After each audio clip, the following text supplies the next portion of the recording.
Davis, West Virginia, the 17th annual Blackwater 100. From across the nation, over 1,000 off-road racers have come to Davis, West Virginia to compete in America's toughest race. From the factory teams come such stars as four-time Blackwater winner KTM's Mark Hyde. From California, the Desert Fox, Larry Rossler. 1990 Blackwater champion KTM's Tommy Norton. And eight-time Grand National cross-country champion Eddie Lojak. Battling for the ATV honors will be Indiana's Bob Sloan, Chuck DeLula, and the ever-popular Teddy Trey. The Blackwater 100 is brought to you by the KO Corporation, Sole Agents for Yokohama Tires, and EK Chain, and also by KTM Motorcycles, fun in motion.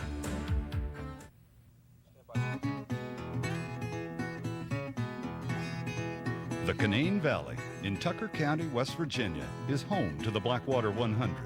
A gem of natural beauty, the Canaan Valley is abundant with wildflowers, lazy rivers, and quiet ponds. The thick forests and old barns echo the region's history of forestry and mining. With such natural beauty, the region hasn't gone undiscovered. Tourists have many recreational opportunities, like the Canaan State Park, with great swimming, golf, and a beautiful resort set in an idyllic setting. Small-town life is part of the wealth of the region. A perfect example of small-town culture is the town of Davis, nestled next to the Blackwater River. For the past 17 years, the town of 800 has shown what great West Virginia hospitality is to the world. Race week starts out like any other in Davis. But by midweek, racers and fans start to arrive. And by Friday, all roads lead to Blackwater, and Davis swells to more than 30,000 fans. This year, the town government put the race, which traditionally ran through the center of Davis, just outside of town, the river, where most fans make camp for the weekend near the start-finish line. Downtown still retains the carnival-like atmosphere. People have a great time. Blackwater and the character of the event makes it truly the annual Woodstock Nation of motorsports.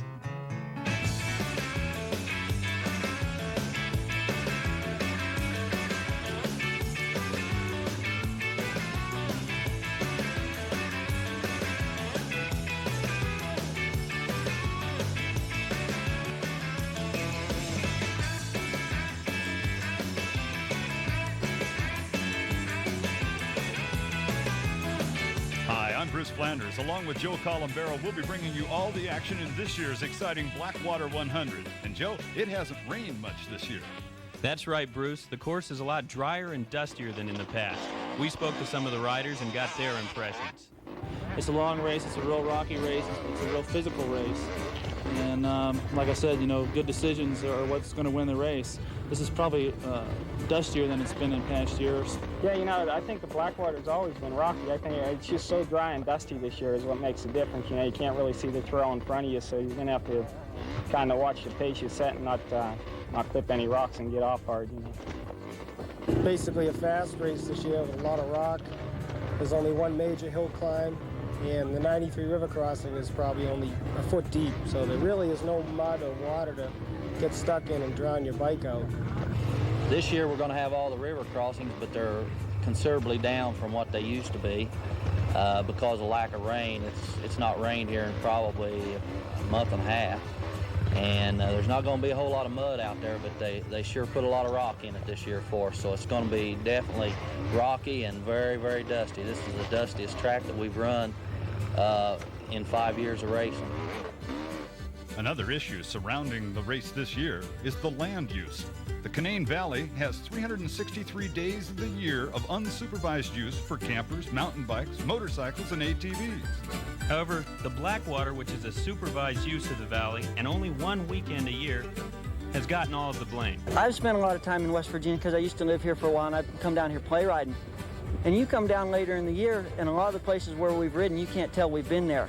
And I think if the environmentalists try to choke us off too much, you take, you know, and put such a large number of people in a small area, you're going to tear it up. Where if they let us have some area, we can get out and, you know, you don't cause much damage. I just think the town's hurting itself not having it. I mean, it brings a lot of money into the town, and everybody has a good time. And it's only 2 days out, I mean, a year. 2 fun-filled days out of the year. The locals call it the Indy 500 of off-road racing. It's the 17th annual race. The bikes will go 100 miles, the ATVs will go 50. And to a lot of people, it's round number 7 of the AMA Grand National Cross Country Series.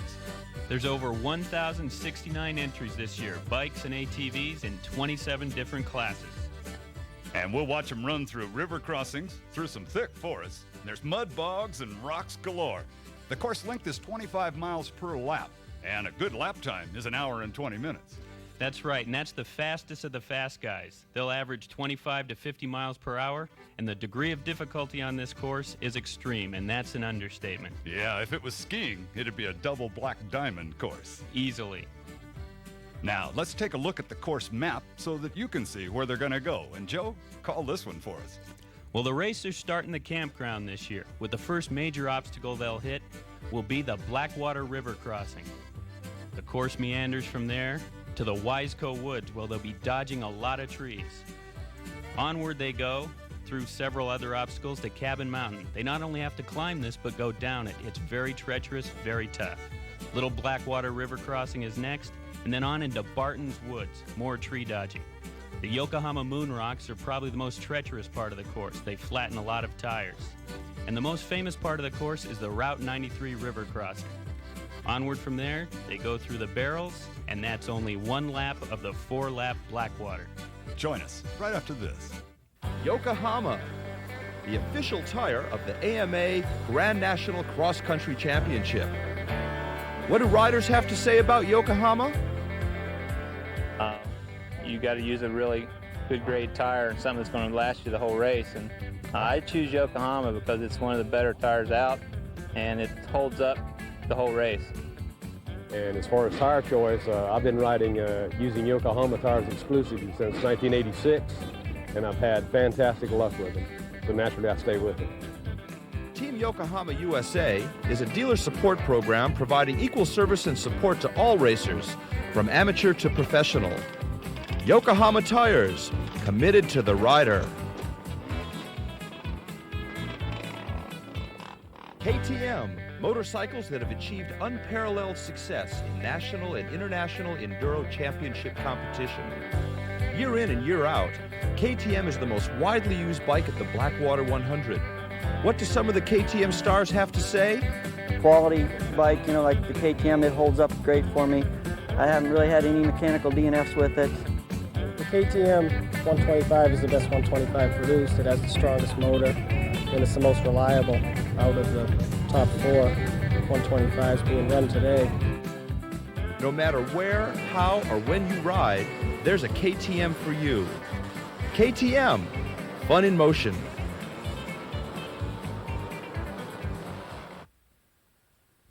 EK Chain, with strength and performance, it powers the pros.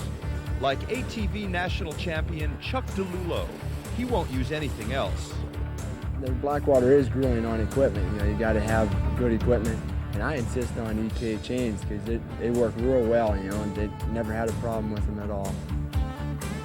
Jeff Russell, the newly crowned 1991 AMA National Enduro Champion, rides hard and relies on EK chain. Not only at Blackwater with the rocks and everything, EK chain, I have no problems with it. It's durable, and it's leading me in the national enduro standings right now. EK chain, the proof is in the performance.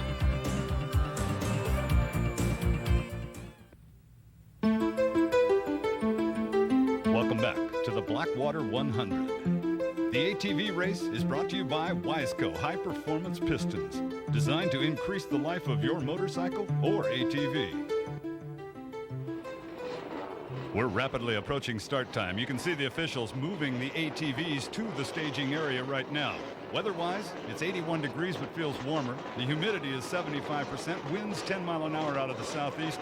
The chance of rain, the weatherman says 35%. If it does rain, that'd change this racetrack, Joe. Oh boy, it sure would. The riders will be going 2 loops of 25 miles each for a total of 50 miles. The fast guys will do the loops in about 1 hour and 20 minutes, averaging 15 to 45 miles per hour. In 14 classes, 518 total entries. Well, that's a bunch. And they're riding on Hondas, Suzukis, Yamahas, and Polaris. 250's about the smallest. There's 350s and big 500s. And even some of the locals have brought out their farm utility ATVs to run up against the full factory race machines with their 6-speed transmissions. The trick ones, liquid cooled and disc brakes. Coombs started the utility class about 4 years ago. It's been very popular.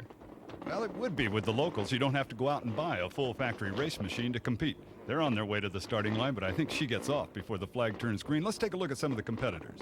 This is Teddy Trey, one of the most popular riders on the circuit.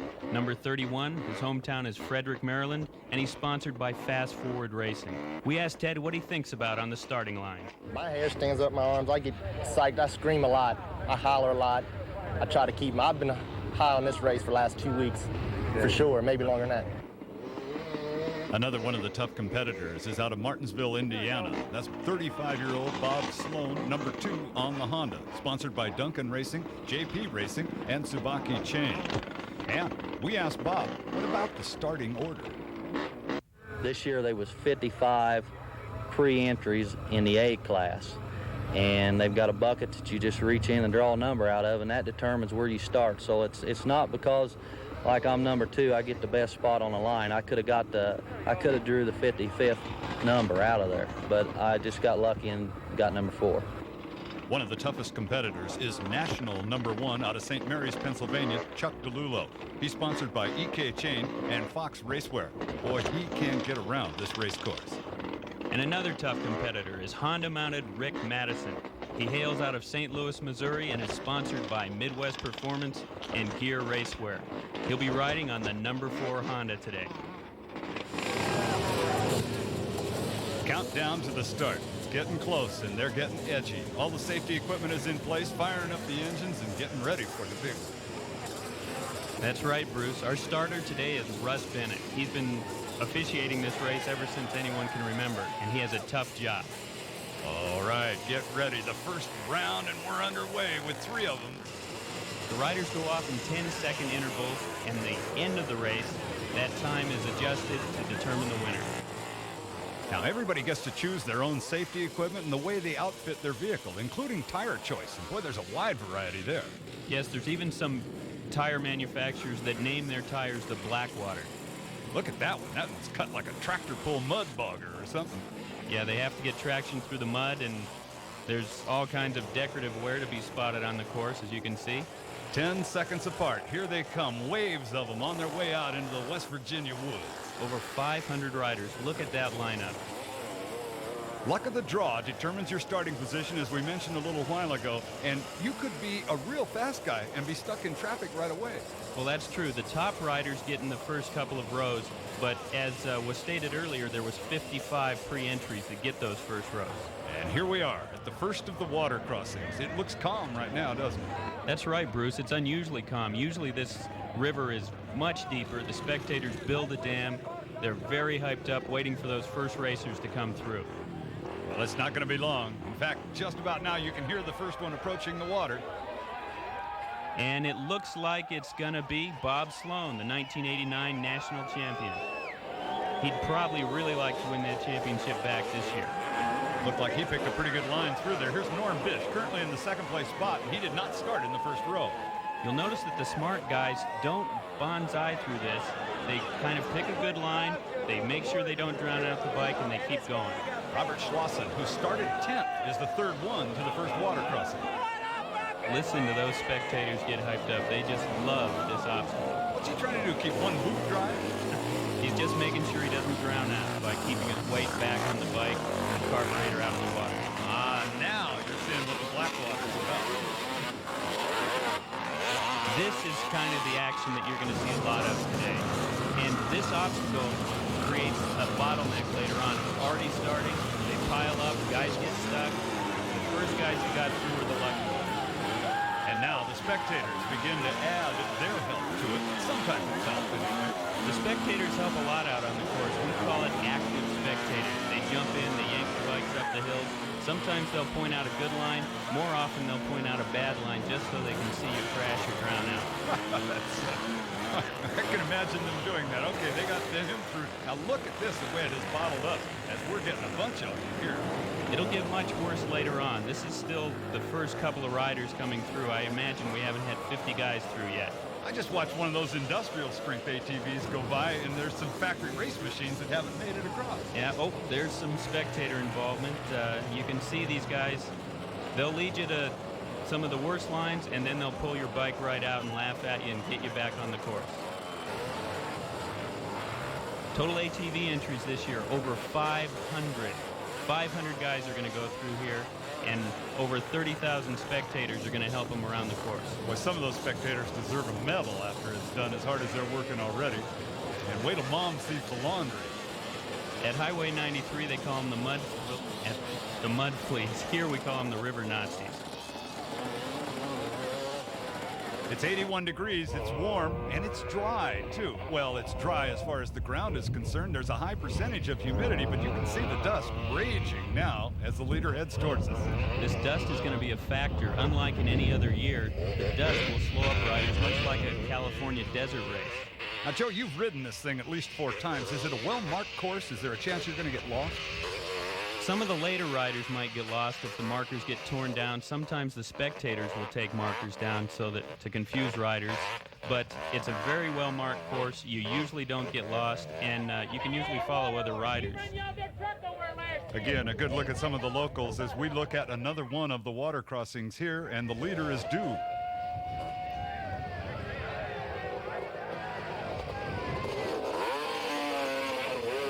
Wow, that was quite a drop. That's he handled that very well. That's Bob Sloan. Interesting thing about Sloan, he also races on a two-wheeler, a Honda, in the cross-country series. Roy Daines, he's moved up. Yeah, the Clarksville, Indiana rider who handles the second water crossing quite well, but I can see where that's going to get quite wet on the exit side. Very much like the first water crossing. Daines won this event in 1989. Here's Rick Madison. You met him earlier. The St. Louis, Missouri rider is in trouble there. We'll see a lot more of that later on. Madison's an excellent rider. I'm surprised that happened to him. There's 2 ways into the water, slow and easy as you've seen, or bonsai it right in and try to land flat. Oh, that was an amazing entry, and it worked well. That's Chuck DeLulo, isn't it, coming through there? Yes, he's the defending national champion, and I think he's going to keep that #1 plate for next year. After the water crossing, they're off to Wiseco Woods. Yeah, the woods can be very tough on an ATV because they're a lot wider than a motorcycle. Sloan still has the lead, and he's handling this excellently. Boy, and you can see how dry it is in this section of the racetrack. You are going to be eating a lot of dust before the day is done. That's true. Usually in the Blackwater, the guys are covered with mud by now. Instead, we see them covered by dust. One of the hazards in these rocky sections is the chain rides so low on an ATV. The rocks can knock it off, bend a sprocket, and that takes a lot of guys out of the race. Yeah, it can end your day, which might have just happened right here to Chuck DeLulo. Let's take a look. He's jumping off the bike. Yes, he tossed a chain. Just like we were saying, it can happen to anybody, even the national champion. It's got to be a disheartening thing to happen this early in the event. Hasn't even completed a first loop. Am I? How about the dust? The spectators are helping him out, but how much help can you get with a broken chain? Let's take a look back. Watch the rear end as it lands right about here. See where the sprocket cased on that second rock? That probably bent the sprocket and tossed the chain, or it just chunked the chain right off. Well, the spectators try to help, but I don't know if they've got spare parts that are going to put him back out there. You see from his helmet, he's got number 39. That was his starting position. He moved up real fast. It's too bad he's out of it. Yeah, now Chuck DeLulo just becomes another one of the spectators, although with the safety helmet on. Next up is Moon Rocks, right? That's right. The Moon Rocks are very treacherous. You'll see that they can bite your ankles, they hurt your wrist, hurt your shoulders, they flatten tires, and they toss chains. Very tough to go through and real painful. It's the most hated section of the course. Well, I can see why. There goes another one of those industrial strength ones going by. Yeah, the utility class is popular. You can see there is still some mud in some sections of the course. There's even a guy stuck. Whoa! That looked like me. All right, here we come. This is the part that it just flat amazes me. The Route 93 river crossing, and they're here by the thousands to watch it happen. That's right. They get almost 20,000 people here. It's by a bridge on Highway 93, and you'll see when the riders come through. This is a little pre-activity happening here. The riders aren't due yet for another moment. We thought we'd show you what the locals do to warm up the riverbank. I've never seen it done in a truck. First guy through, and he makes it up and over. He made that look easy. You'll watch the spectators will actually grab the bikes and pull them over, then go down and grab the riders. And then wet down the bank to make it tougher on the next guy. That's right, it's a clay bank, so the wetter it gets, the slipperier it gets. And this kind of action goes on at 93 all day long. If you give it a good try, they're going to help you, right? Always. But they want a good try. If you don't give it a good try, they'll scorn you and pelt you with beer cans and insults. All right, now we can see how slippery it's starting to get, as a total of about 8 or 10 people can't get him any further up the side of the bank. He's got a flat tire, that's his major problem, but you see the chain gangers, as we call them, the section of the mud fleas that help guys over, formed a group, pulled them over the top. That's 500 pounds of bike and rider they got up.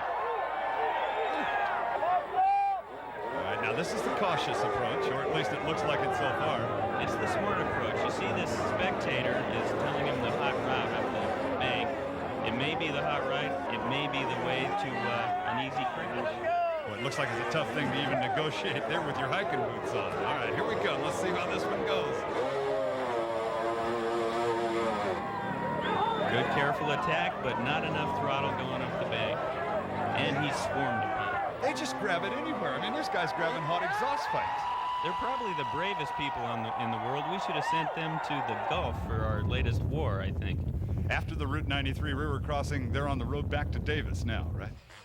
That's right. Heading back into Davis, they'll go through the campground. This is Bob Sloan, still leading. Now, he was pre-running the course earlier on a two-wheeler, a Honda. He crashed and cracked a rib. He's doing exceptionally well for the pain he's probably in. Oh, yeah. Gosh, you made me wince just then explaining it. And this is where the pit stops will happen as we're completing lap number 1. The riders will come through here. They'll gas up. They'll get checked through the barrels here. You see he goes through the 250A class, gets his card checked, some friends waving. Roy Dane's coming in, pointing to his flat right rear tire, trying to let his crew know we need to fix this thing. And he looks a little disoriented at the moment, doesn't he? He's looking for his pit crew, hoping they'll come rushing out to him. Instead, he has to go find them, which is unfortunate. Danes won this event 2 years ago, I believe. Okay, the fuel is already in, and they're working on that right rear tire now. Pit stop's very important. If he can get that tire fixed and out, he can maintain his second place position. Ricky Madison now, and they look like they're getting ready to do a tire on him too, but I didn't see a flat. No, it must be, because they're just going to set it up and go for something on the right side. The course is treacherous. It eats up bikes. Here comes the fuel load in a quick dump can. I don't know if they're changing a tire or if they're just checking to see if the skid plate's intact, the sprocket, and the chain. Yeah, he's going for a fresh pair of goggles. Let's see what else he communicates to the crew. He's got a very dedicated crew. That's a group of his friends. A good pit crew will give you water, fresh pair of goggles, clean pair of gloves. The gloves get real slippery when they get muddied up. Boy, this rider is exhausted right here. I mean, they just dumped some cold water on him to try and revive him. That's only after one loop. It's a very hot race today. The white flag, one more lap to go. You betcha. Right. One more to go. He sounds like he's loving it. There's one more to go. This is the Hawaiian Ironman event of ATV racing. Just to finish, it's an honor. So these guys are going to be tired. Through the checkpoint they go, and they're off on their last loop. It's Bob Sloan in front, Rick Madison in second, Roy Danes in third, Ted Trey in the fourth place spot. And we're coming back to the Blackwater 100 after this short break.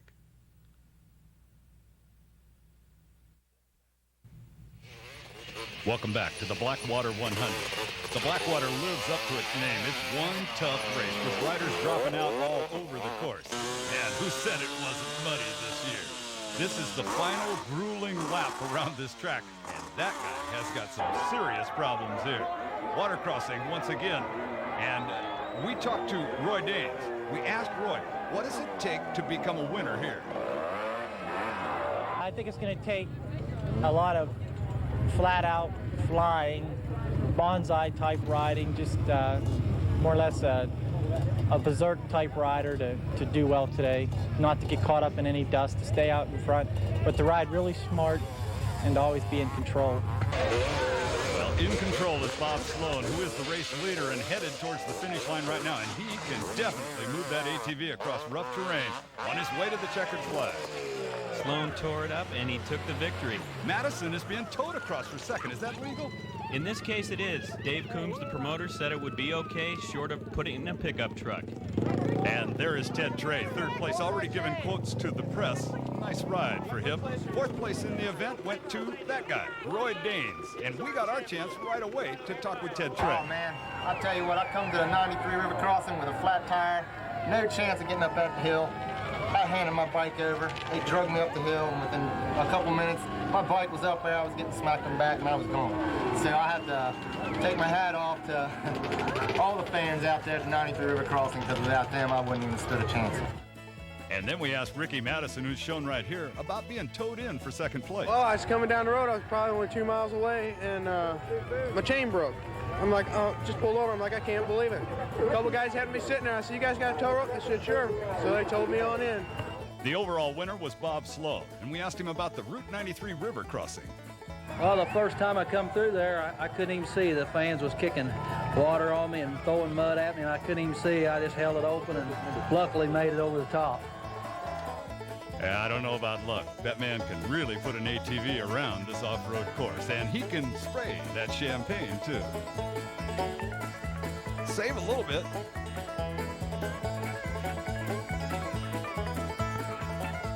Now, let's take a look at the finishing order of the top four. The winner, Bob Sloan, 2 hours, 37 minutes, and 32 seconds. Second place, Rick Madison, 2 hours, 47 minutes, and 17 seconds, including the AAA tow job he got at the end.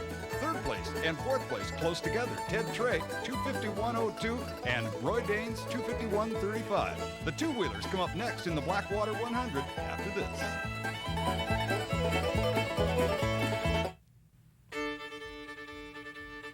We're back at the Blackwater 100 in West Virginia for the motorcycle division. 13 different classes of two-wheelers going 100 miles or 4 laps around this race course. And the total entry, 551. That's a lot of motorcycles, Joe Columbaro. That's a lot of riders. It'll be interesting to see how many of them finish.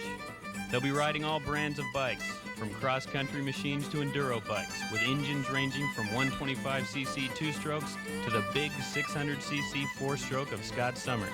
And they'll use deep mud knobby tires because even though it's dry and dusty, there's still a lot of mud on the course. And it's just about start time. You can feel the anticipation in the air. One of the favorites is Mark Hyde, a 4-time winner. KTM mounted out of Pataskala, Ohio, and sponsored by Yoko Racewear and Metzler Tires. And I'll bet that he's going to burn a few of those Metzler tires to the ground today. We asked him how he does so well here at this race course.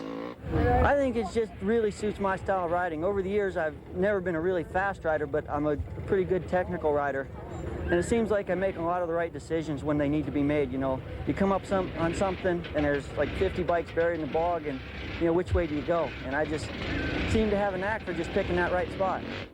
Now here's the returning 1990 winner, Tommy Norton, out of Norfolk, Massachusetts, mounted on a KTM, shod on Metzler tires, and he uses Arai helmets too.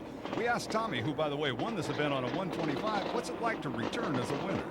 Feels good, you know, knowing that I won last year, but you know, anybody can win this race, and there's been many, many winners, but there have been repeat winners. And this year it's going to be difficult with the dust, unlike in any of the other Blackwaters that I've ridden where it was all mud. And anything goes here, where bike problems and rider problems usually knock out a good percentage of the top riders. The legend and esteem of the Blackwater attracts literally every top cross-country professional in the United States. Like, for instance, 8-time national champion Eddie Lojak. 3-time Baja 1000 winner Larry Rossler chats with his teammate Terry Cunningham. And she likes Scott Summers riding on the 4-stroke bike. KTM Scott Plessinger is back. And ISDE medalist and KTM president Rod Bush drew a front row number. Lucky guy. You know, I think in the 5 years I raced this event, the best number I ever drew was number 80. And I'll bet that those river crossings were plenty wet by the time you got there. They can be pretty packed up, too. It can be like the LA freeway at rush hour. Well, you can feel it in the air. They're ready to go. They've drawn thousands of people to watch this, and 550-plus motorcycles are warming up. Top pros to weekend amateurs are all entered in this event. There's the starter, Mr. Bennett, once again, bringing the first row up. Now, with the motorcycles, they start, what, 5 in a time? 5 in a row, 10 seconds apart, just like the ATVs. Well, and it gets very exciting. Yeah, you wouldn't want to get messed up here and get in with the wrong row at all. No, if you stall your bike or foul a plug, they're just going to kick you out of the way and run you over. Get our camera out of the way. Okay, well, we'll get over here to the side and watch it close. They're ready now. Here comes the flag. Boy, they get away from this place in a hurry. And it looks like Rod Bush right there takes over the lead in this group. KTM's president, he's got a great job and he can ride too. It's not fair. This part of the race course, honestly, just about anybody can do it. But tell me, when do the butterflies die?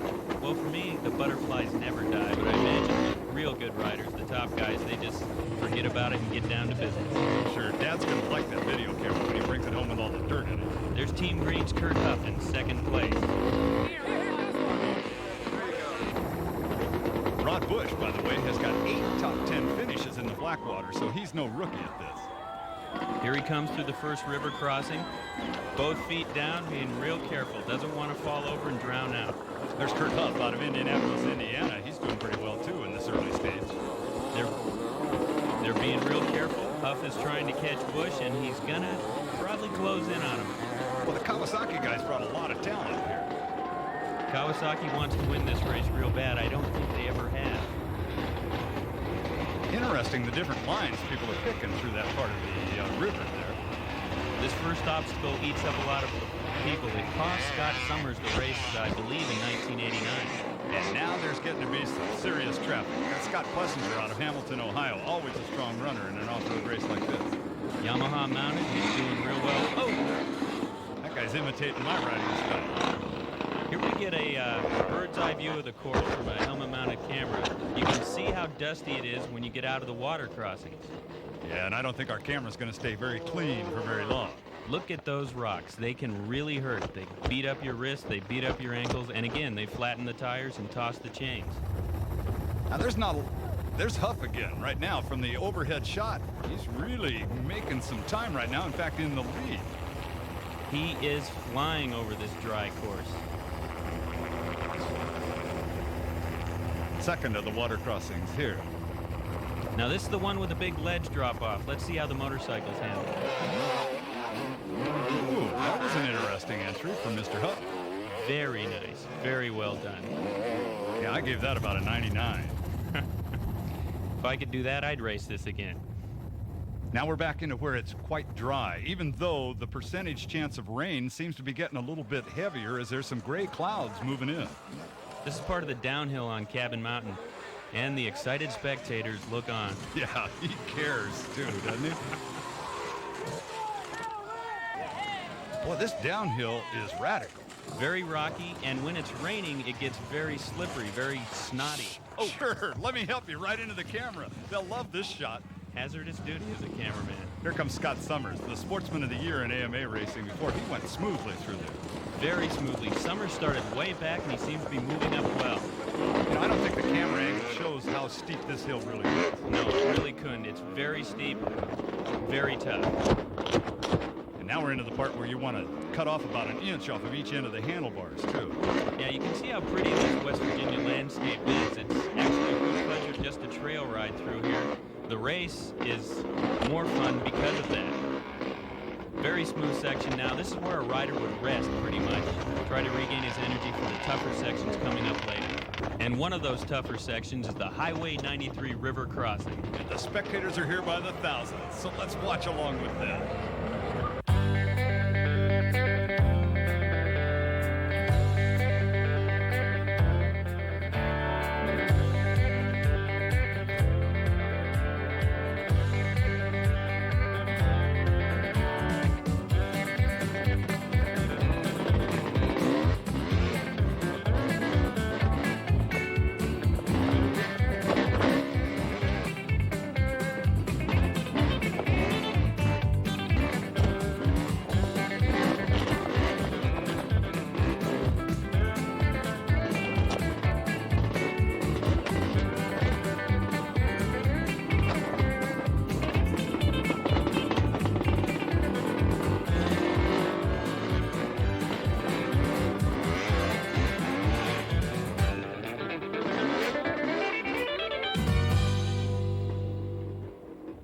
There are some hard-working spectators at that river crossing. This is number 2, Jeff Russell, running 3rd place overall right now.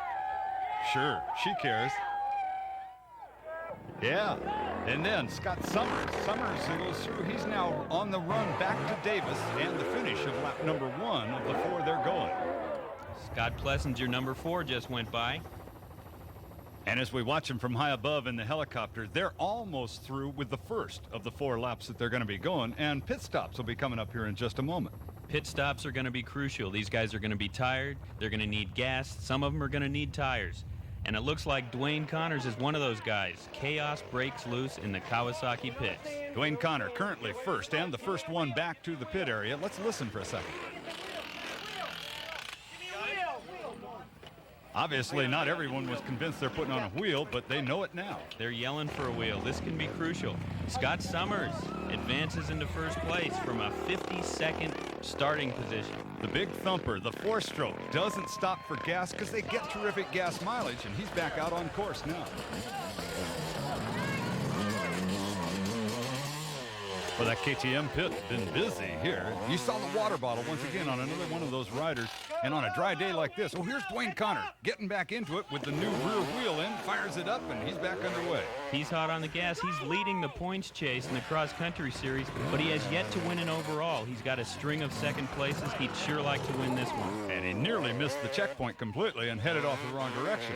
That wouldn't help him win the race now, would it? Watching the fuel dump can, there's a good look at the water bottle on somebody's back as they get underway. They're trying to keep these guys cool so they don't overheat. Scoring. Boy, that's a job I wouldn't like to trade places with. Especially with 550 guys on the course. Mark Hyde, currently in the 5th place spot. In fact, that is our 5th rider through now. Yeah, and we're looking for number 6. And we have Tommy Norton, the 1990 winner, the first rider to ever win this race on a 125. And one of the pre-race favorites, Eddie Lojak, has become a spectator. We asked him why. Mark Hyde caught up to me, and we usually ride the Blackwater together the first couple laps if we can. And he caught up to me, and me and him were just pacing, and we was reeling some guys in. We moved up to like 3rd and 4th place. And I was just going down a fast road, and Mark was behind me, and I just wasn't really going fast, but just sort of got kicked a little bit sideways, and I pulled my leg out and just twisted my knee, you know. Let's take a look at the leaderboard. Summers is in front of it, Plessinger 2nd, Connors holds down 3rd, and Jeff Russell is in the 4th place spot. But it's early. Just 1 lap in the books. We're working lap 2. Looks like Scott Summers is consolidating his lead as he pulls away on the big 600cc 4-stroke Honda. And here's Glenn Connors getting it in way over the axles. Oh, this is not good. No, we've lost all of our momentum. We'll pick it back up, though, like a pro. That's why he's leading the cross-country points chase. He's a great rider. Makes it look pretty. Now, here's the part of the woods that would just tear my knuckles apart. The woods, the rocks, this is very technical. Even some of the best riders in the world have trouble with this section of the course, with the whole course, in fact. Just look at Mark Hyde. Here he comes. He never wears goggles. It's a funny thing. He usually wears big glasses. Well, he can sure pick his way through the rocks and the trees. He's won this 4 times, and for good reason. He's a great rider. All right, we're headed to a wet section. Here we are, once again in front of the thousands of spectators in West Virginia. Connor goes through, and now another Kawasaki rider. Oops, he's not as lucky. Ooh, that hurt. That hurt. Scott Summers. 2 laps down. Scott Summers with the thirsty motorcycle, getting a quick dump can of fuel at the pit stop, fresh goggles, and some cold water on the back of his neck. He's finished in the top 5 several times in this race, but he's never won it. He'd really like to take this one today. Through the checkpoint and on for another lap now. And Hyde is in 2nd, doing great. Look at that face. There's a good shot of those glasses that he's wearing, too, that you were mentioning earlier, and he's having them cleaned right now as they're fueled. Let's listen. Scott Summers out front. Dwayne's 2 minutes in front of you. Well, now he's up to speed. He broke out. And he knows Plessinger is broke down. There's Dave Coombs cooling off, and we'll be right back after this. Yokohama, the official tire of the AMA Grand National Cross Country Championship. What do riders have to say about Yokohama? You got to use a really good grade tire and something that's going to last you the whole race. And I choose Yokohama because it's one of the better tires out, and it holds up the whole race. And as far as tire choice, I've been riding using Yokohama tires exclusively since 1986, and I've had fantastic luck with them. So naturally, I stay with them. Team Yokohama USA is a dealer support program providing equal service and support to all racers, from amateur to professional. Yokohama Tires, committed to the rider.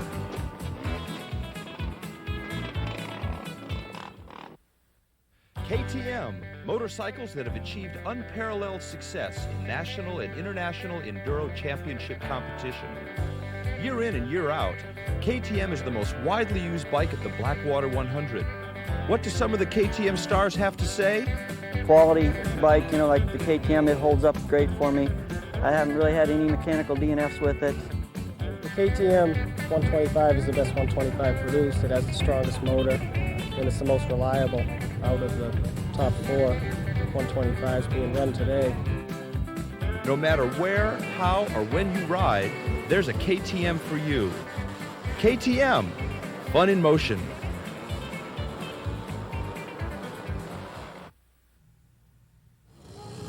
Welcome back to the closing stages of the Blackwater 100. That's the leader coming at you right now. Number 1N, Scott Summers on the 4-stroke Honda. And he looks a little tired as he negotiates that water crossing, but he is 3 minutes in front of Dwayne Connors and in the lead of this event coming out of the river right there.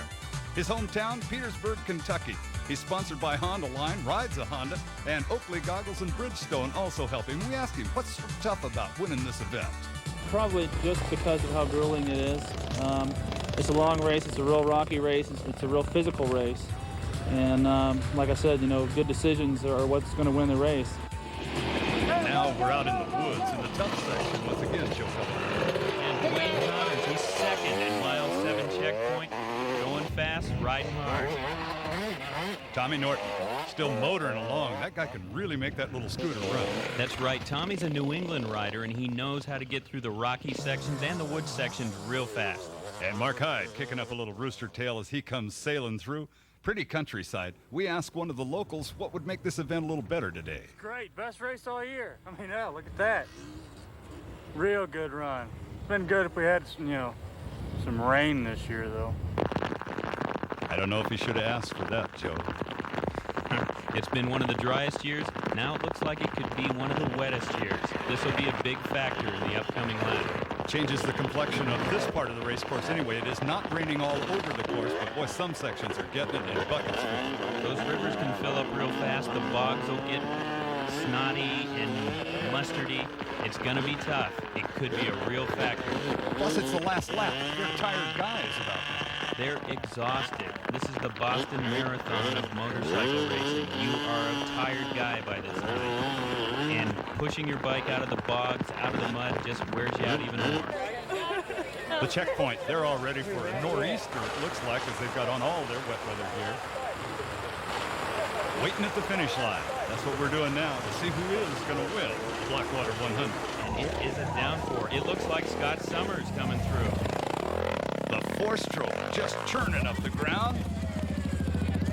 The big man on the Honda. He makes it look like a 125. And Wayne Connor holding down the second place spot, unable to close anymore against the 4-stroke. Another one of many second places for Connors this year. And look at him go. But when you can smell the finish line, you get a rush of adrenaline, don't you? Any racer does. That's what you dream about the whole race, especially when it's as tough as this one. 5th place, Terry Cunningham. Well, he's one of the absolute 10 best motorcycle riders in the United States. Another point of view shot of these woods. The riding can be extremely difficult at times, and then you can rest in different periods. The mud is a factor. It creates grooves, and it's downhill. Just treacherous. Uh-oh. Looks like a long walk home.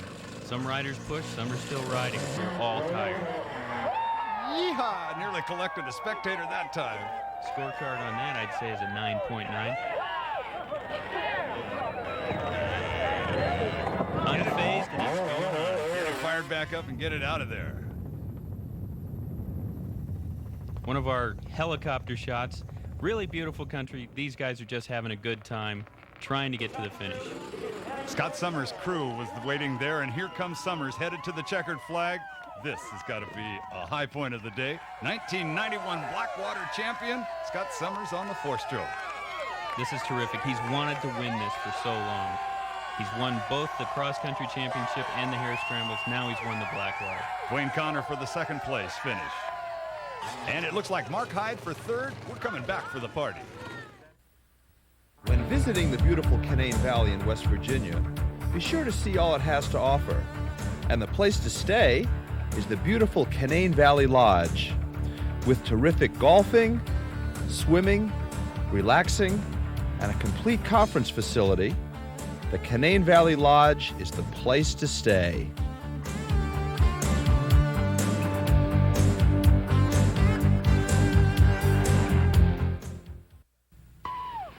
Welcome back to the Blackwater 100. Look out, Fleck. We've got about another 150 or 200 motorcycles to finish, but let's talk with third-place finisher Mark Hyde and see how he adapted to today's conditions. Basically, I really had to adapt to the first part, you know, because that's not my style. And I was really surprised to be doing as well as I was doing. I was just hanging in there. And then when that rain came, I was like so pumped, you know. I was like, well, I was dead until that. And then it started raining, I got all energized, and it's like, man, let's go racing. Let's go a couple more laps, was I thought. Sure, a couple more laps. Dwayne Connors finished in the second place spot, and there's a look at him in one of the water crossings. Let's find out how his race was for him. I was pretty confident going into the race. It was kind of dusty. I didn't like that. I knew I had to be careful, but I picked number 12, which was a good number, and I got out front pretty quick and then got a flat tire. Had to stop and change it at the end of the first lap, and that didn't hold me back too bad, but I think I finished the best I could have. The race winner, Scott Summers, the first man to ever win it on a four-stroke, thumped it on home after several years of trying. How did it feel to win the Blackwater 100? This is like one of the few races in the series that I haven't won yet, and I've raced this race for probably 5 years and always had bad luck, so I'm really happy to win the Blackwater. It's probably the most prestigious in the series, so it feels great. The 17th annual Blackwater 100 is now history. Scott Summers took 4 hours, 39 minutes, and 56 seconds to wear down the competition and win it. Dwayne Connor was second, time of 4 hours, 46:31. Mark Hyde third at 5 hours, 1 minute and 33 seconds. And Doug Blackwell rounded out the top four, just 4 minutes back of him. An impressive ride, Joe Columbaro, the whole weekend.